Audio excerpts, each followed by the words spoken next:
Assalamualaikum warahmatullahi wabarakatuh. Perkenalkan, nama saya Azka Marsya Fadila. Di sini saya akan mereview materi pertemuan kelima yang diberikan oleh Ibu Ika Damika SHMH mengenai norma dan sanksi, tugas ilmu pengetahuan hukum pidana, bagian umum dan bagian khusus hukum pidana, fungsi hukum pidana, dan sumber hukum pidana di Indonesia. Norma dan sanksi.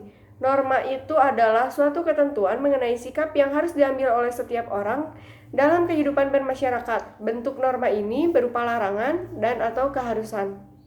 Nah, sanksi. Sanksi adalah reaksi terhadap suatu perbuatan berupa ancaman pidana. Tugas norma yaitu untuk menjamin ketertiban hukum dalam pergaulan masyarakat, yang menentukan norma pada umumnya adalah pembentuk undang-undang.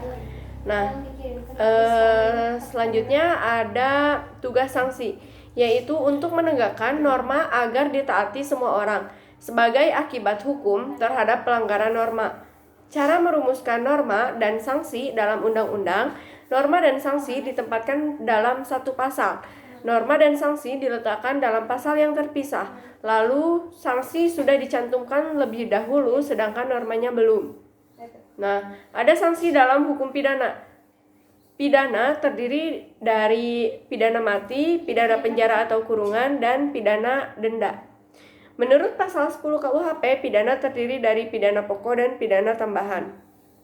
Lalu, tugas ilmu pengetahuan hukum pidana, yaitu tugas utamanya adalah mempelajari hukum pidana yang berlaku pada saat dan pada suatu tempat tertentu.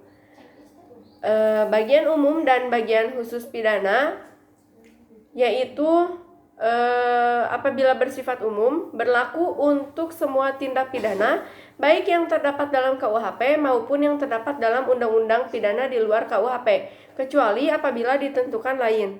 Nah, ketentuan-ketentuan ini diatur dalam buku 1 KUHP pasal 103. Lalu, ketentuan khusus, yaitu mengatur perbuatan-perbuatan yang dapat dipidana. Ini diatur dalam buku 2 KUHP tentang kejahatan dan buku 3 tentang pelanggaran, dan juga diatur dalam undang-undang pidana di luar KUHP. Lalu ada fungsi hukum pidana, fungsi umum dan fungsi khusus. Sumber hukum pidana di Indonesia adalah hukum yang tertulis. Di samping itu, di daerah-daerah tertentu dan orang-orang tertentu, hukum pidana tidak tertulis juga dapat menjadi sumber hukum pidana. Mungkin cukup sekian yang dapat saya sampaikan, kurang dan lebihnya mohon dimaafkan. Wabillahi taufiq wal hidayah. Wassalamualaikum warahmatullahi wabarakatuh.